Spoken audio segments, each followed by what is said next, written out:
Jóvenes, tengan ustedes muy buenos días. Vamos a iniciar nuestra clase correspondiente a la cuarta semana.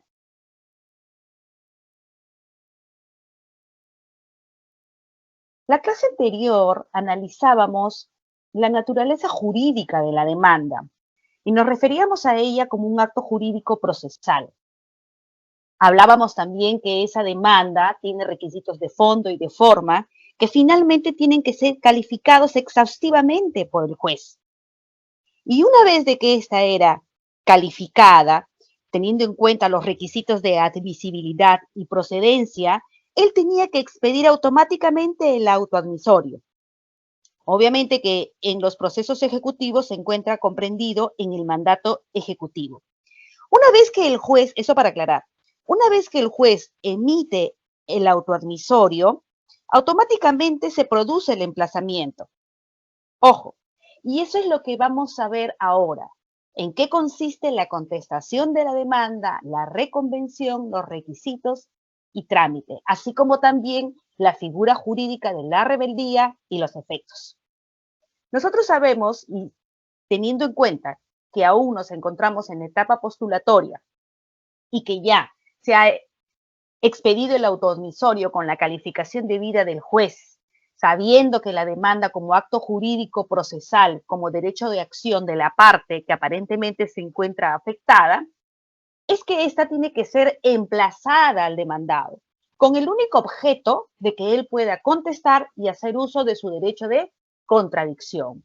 No olvidemos que el Estado ampara a las partes con ese reconocimiento de derecho a la defensa, con ese reconocimiento de la tutela jurisdiccional efectiva y obviamente con las garantías de un debido proceso.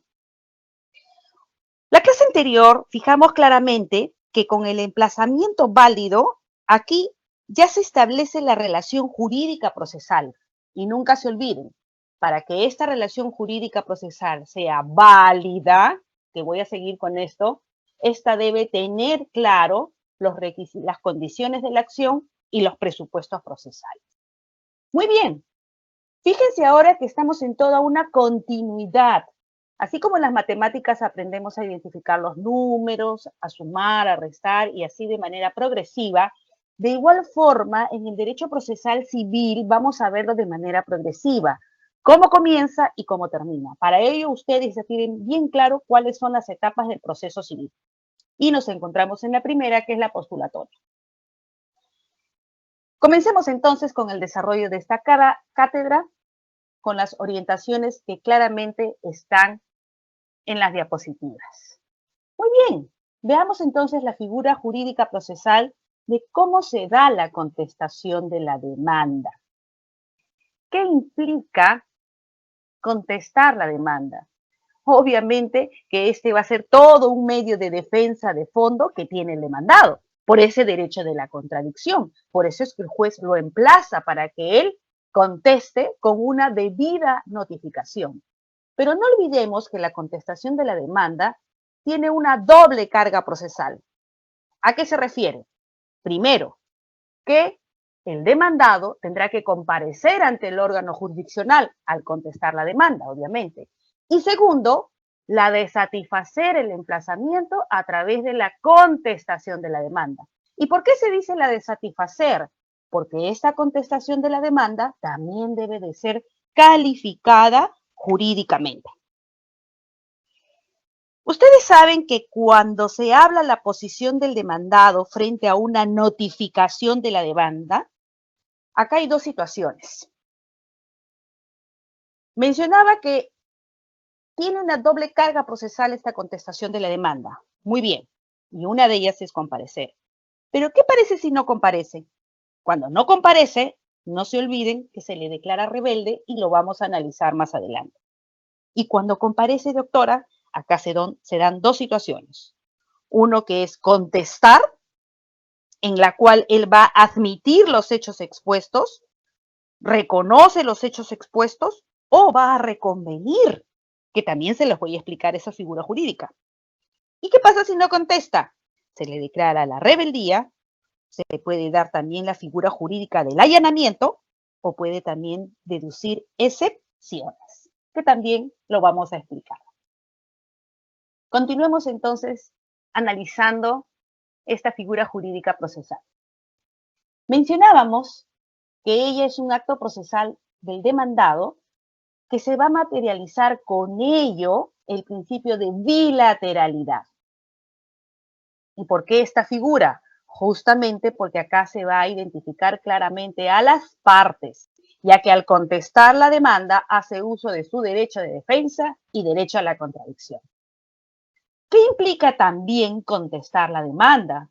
Obviamente que viene a ser ya una carga procesal, de tal manera que si bien no constituye una obligación del demandado, ojo, a no verificarse, pero esto puede dar lugar a que ese silencio sea interpretado en su contra de sus intereses. Por eso es muy importante que comparezca el demandado con el inicio de su participación a través del emplazamiento debidamente notificado con la demanda para que él la conteste. Los requisitos y contenido de la contestación de la demanda. Está bien claro, es muy importante que se cumpla el artículo 442 del Código Procesal Civil, porque acá se van a observar el cumplimiento de los mismos. ¿Y qué va a corresponder? Tal como señala en la diapositiva, pronunciarse respecto a cada uno de los hechos expuestos en la demanda. Imaginémonos que se hace una demanda de procesos de alimentos y dentro de los fundamentos de hecho, primero señala que son casados, la demandante, segundo que tienen 2 hijos, tercero que él ya no está en el hecho conyugal, cuarto de repente de que no se ha hecho cargo de una pensión alimenticia, ¿no? Imaginémonos esos 4 puntos. Entonces, él va a tener que pronunciarse sobre cada uno de ellos, así como también de afirmarlos o de negarlos cada fundamento de hecho. De repente, afirma que efectivamente se han casado, afirma que efectivamente tienen 2 hijos, sin embargo, niega que él no haya cumplido con pasar alimentos a sus hijos, no solo como obligación económica, sino como una obligación moral y espiritual hacia ellos. ¿Se dan cuenta?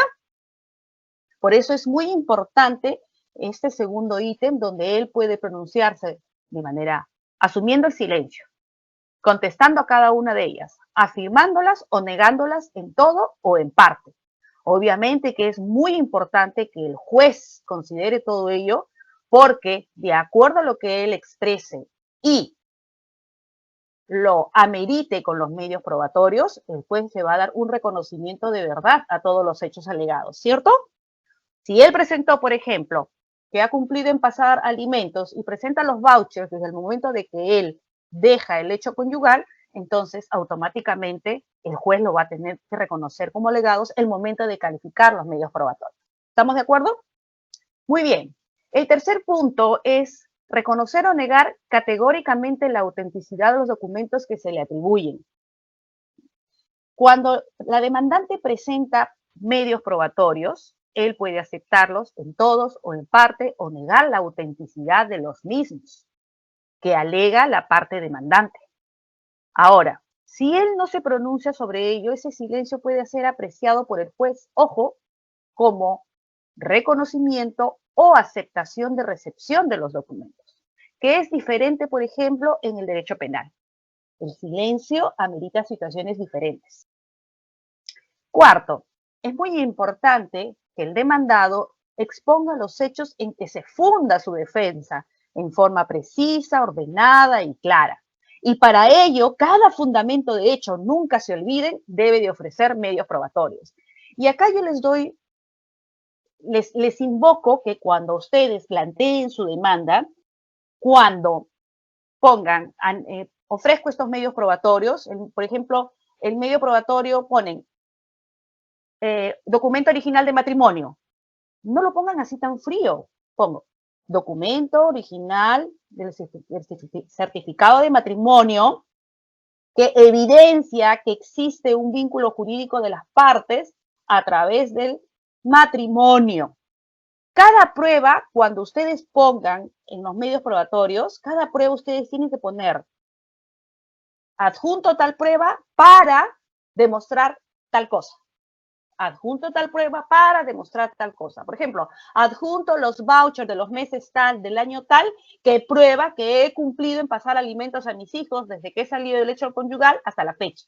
¿Cierto? Nunca se olviden, no solamente lo mencionen, sino digan qué es lo que ustedes están probando. Por eso es muy importante, cuando hablamos del número 5, es que se deben ofrecer los medios probatorios con la fundamentación requerida. Y finalmente, incluir su firma y la de su representante o de su apoderado, si lo hubiera, que ya lo hemos analizado, o del abogado, a fin de, y si ingresarlo respectivamente. Si se tratara de un demandado analfabeto, nunca se olviden que el secretario respectivo tiene que certificar la huella digital. Cuando, vuelvo a repetir, se trate de un demandado analfabeto.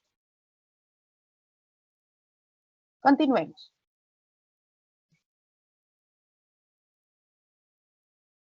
¿Cuándo hablamos de la reconvención?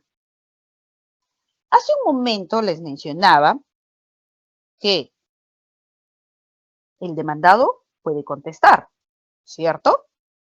Una forma de contestar también es reconvenir. ¿Y qué es reconvenir? Anteriormente se utilizaba el término de contrademanda. Y se los voy a hacer más práctico. Es cuando el demandado pasa en una situación de demandante. A demandó a B, pero B presentó una reconvención y el juez lo declara fundado. Entonces, si lo declara fundado la reconvención, B se pone en calidad de demandante. ¿Ves? ¿Qué pasó? Se cambiaron los puestos dentro de las partes procesales, frente al derecho de acción sobre el derecho de contradicción. Por eso es bien clara la diapositiva cuando se indica que la reconvención es que la demanda del demandado. Y obviamente esto se fundamenta en el principio de economía procesal.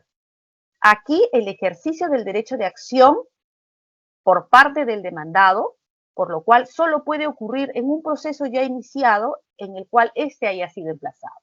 ¿Y a qué me refiero esto para aclararlo?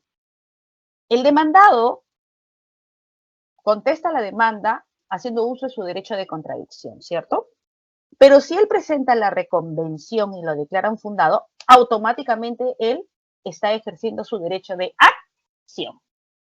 Por ello es que el demandado incorpora al proceso una pretensión propia, autónoma de la pretensión contenida de la demanda, la que está dirigida contra el demandante. ¿Mm?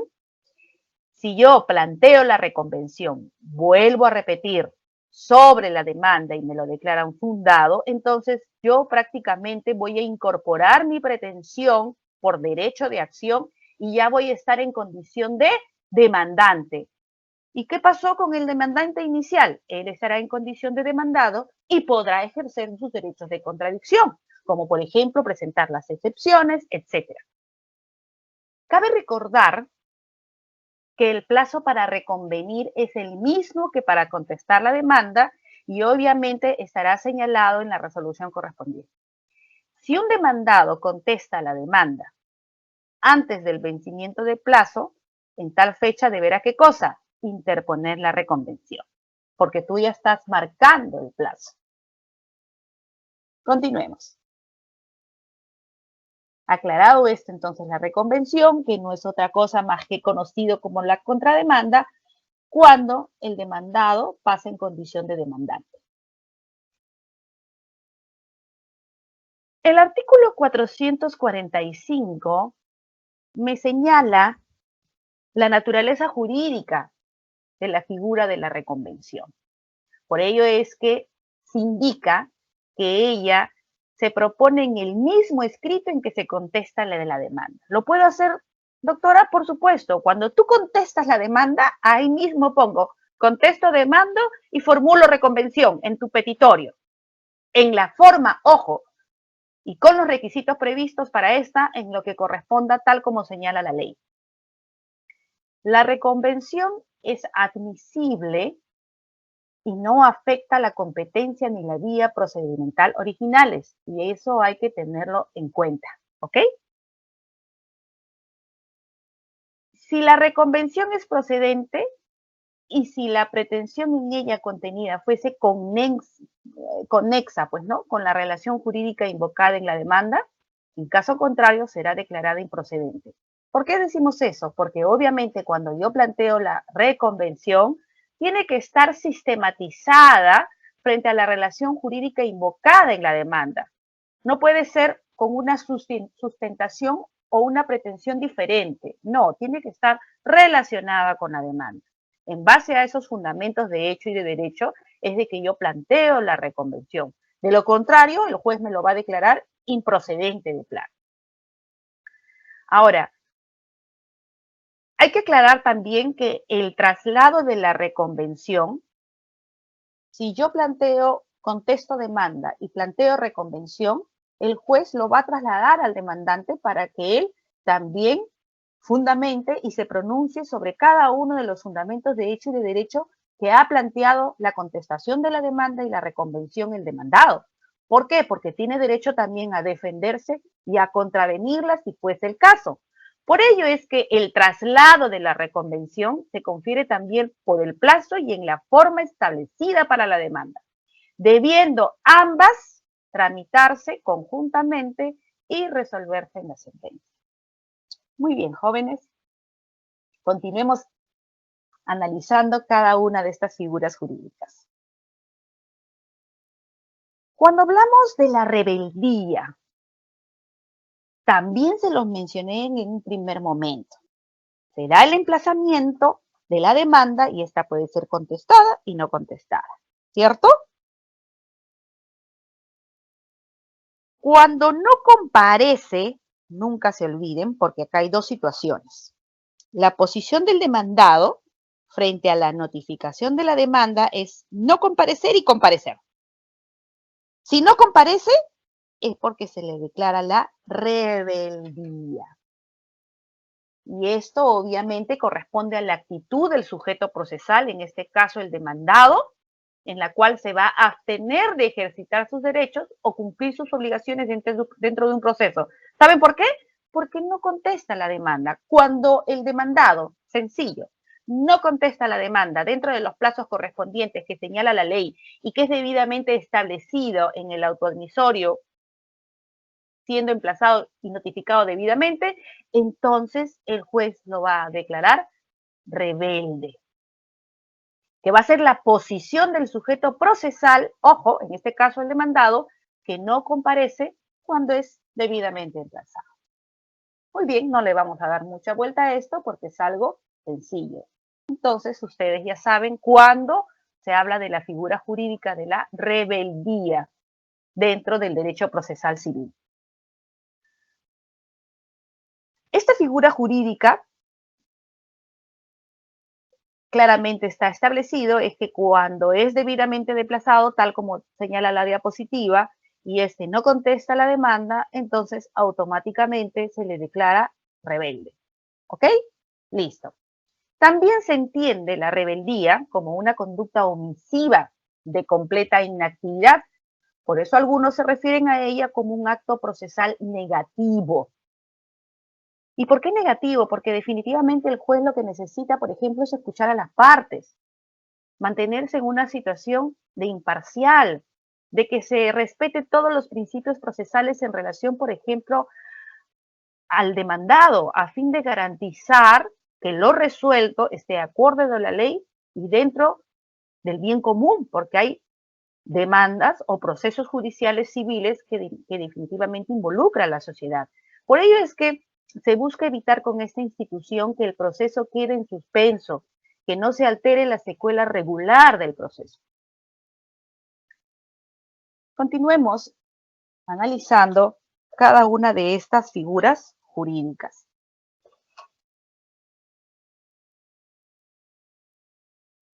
Antes de irme a los presupuestos, es bueno de que ustedes sepan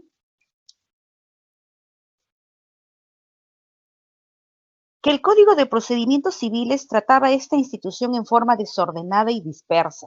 Por ello es que es tratada recién en forma orgánica en el Código Procesal Civil, que contempla claramente la rebeldía total o contumacia cuando el demandado no comparece al proceso, así como la rebeldía parcial o relativa, referente a un acto del proceso. Ahora sí, vayámonos a los presupuestos. ¿Cuándo hablaremos de esta figura jurídica de los presupuestos? Es muy importante que ustedes tengan que aquí se considera muy importante dentro de esta etapa del proceso que se notifique válidamente la resolución con la que confiere el traslado de la demanda o la reconvención. ¿Ok? Es muy importante para justamente garantizar un debido proceso, evitar vicios como error improcedendo, e incluso puede darse algunas figuras de error injudicando cuando no se aplica correctamente la norma o el desconocimiento de la norma por parte del juez. Por eso es que cuando se contesta la demanda es muy importante tener en cuenta estos presupuestos, estas consideraciones que tienen que tener los sujetos procesales. Por ello es que se invoca que se debe hacer una notificación válida de la resolución en la cual se confiere el traslado de la demanda. No solo ello, sino también la reconvención. Tiene que ser debidamente notificada si es que se da en el proceso A, ¿no? Otro presupuesto es que se haya vencido el plazo para hacerlo para contestar la demanda o la reconvención. Claro, si nosotros queremos declararlo rebelde, obviamente ha tenido que vencerse el plazo para hacerlo para contestar la demanda. Y si se da esto, también se está cumpliendo uno de los presupuestos para declararlo rebelde. Otro de los presupuestos que es el litigante es notificado con la conclusión del patrocinado de su abogado o la renuncia de su apoderado. ¿Y qué pasa? No comparece dentro del plazo de 30 días. También si se da ese presupuesto, es obvio que lo van a declarar rebelde. Y ello en cumplimiento de las normas. Continuemos. El trámite de la rebeldía. Hay que tener acá dos aspectos muy importantes cuando se tramita esta figura jurídica. Primero, que se tiene que dar la declaración de rebeldía y esta requiere una resolución. Con el simple vencimiento del plazo, ojo, no cierra esta etapa del proceso. Para ello es necesario que el juez de oficio o a petición de parte declare la rebeldía. Para aclararlo. Segundo, la declaración de rebeldía se notificará por cédula si el rebelde tiene dirección domiciliaria. ¿Qué quiere decir? En caso contrario, por ejemplo, se hará mediante edictos. Me estoy refiriendo si se desconoce su dirección domiciliaria. Durante el desarrollo del proceso, se notificará al rebelde la siguiente resolución. Primero, la que declara saneado el proceso.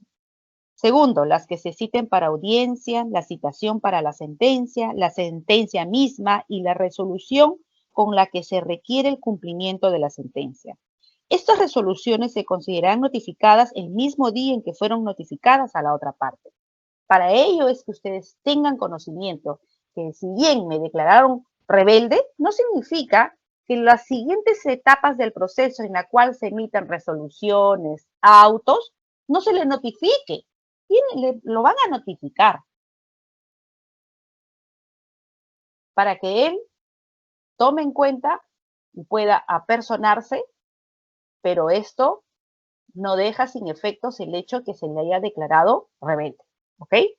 Se le va a seguir notificando cada uno de los actuados que se van a dar durante el proceso a cargo del juez.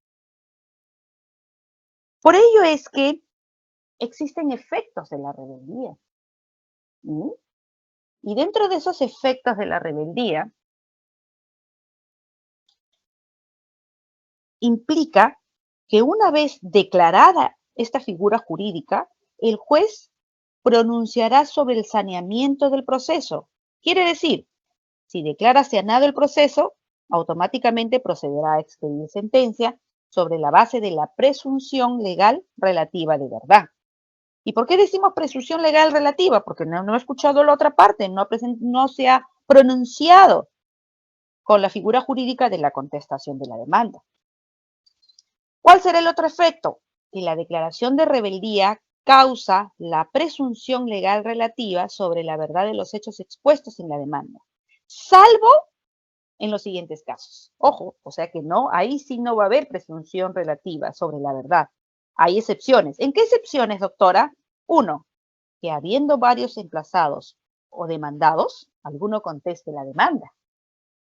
Ojo, que la pretensión procesal se sustenta en el derecho indisponible, como sería el caso de la demanda, en este caso cuando se trate de una filiación. Otro, que por disposición de la ley se requiera que la pretensión procesal sea aprobada mediante documento que no se acompañó a la demanda o a la reconvención, si fuese el caso. Ojo, que el juez declare, mediante resolución motivada, que la mencionada presunción legal relativa no produce convicción. Entonces, bajo estas causales es que aquí sí no hay una presunción legal y por lo tanto el juez no puede expedir una sentencia sin la valoración de la misma porque sobre ellas no recae la presunción legal relativa de verdad. ¿Ok? Perfecto. Sigamos entonces. Es muy importante también que al analizar los efectos de la rebeldía, el rebelde puede incorporarse al proceso en cualquier momento, sujetándose al estado en que éste se encuentre. ¿Qué dicen ustedes? ¿Qué nos dice acá la ley? Por supuesto que sí, y es uno de los efectos, porque el rebelde, como les mencionaba hace un momento, puede incorporarse al proceso en cualquier momento, pero se tendrá que sujetar al estado en que éste se encuentre. Por esto es que el juez puede conceder medidas cautelares contra el rebelde y a favor de su contrario, con el único objeto de ¿qué? De asegurar el resultado del proceso. Ahora, otro efecto es que son de cargo del rebelde lo que son costas y costos causados por su rebeldía, obviamente, como por ejemplo las publicaciones de los edictos, ¿no? Entonces, todos esos costos y costas se le cargará al rebelde. Analizado esta figura jurídica, estamos llegando al fin de nuestra clase correspondiente a la cuarta semana, habiendo analizado en qué consiste la contestación a la demanda, en qué consiste la reconvención y la rebeldía, con sus características, su naturaleza jurídica y los efectos que éste implica. Muy importante es que nosotros tengamos en cuenta, para terminar, que la contestación de la demanda es una carga procesal. 2, que se materializa con el principio de bilateral. Y 3, que constituye el medio de defensa de fondo que tiene el demandado. ¿Estamos de acuerdo? Listo. La reconvención es un derecho que le corresponde al demandado y él lo plantea en el momento que contesta la demanda. Y con la reconvención, ¿qué es lo que busca?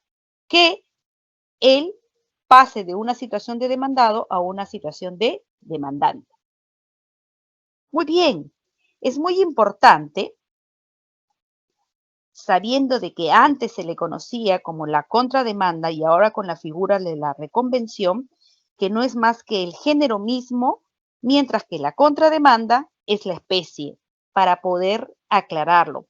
Es por ello que el Código Procesal Civil ha regulado la contrademanda exclusivamente, pero dado que el concepto de reconvención tiene profundo arraigo en el quehacer forense nacional, se ha mantenido el nombre.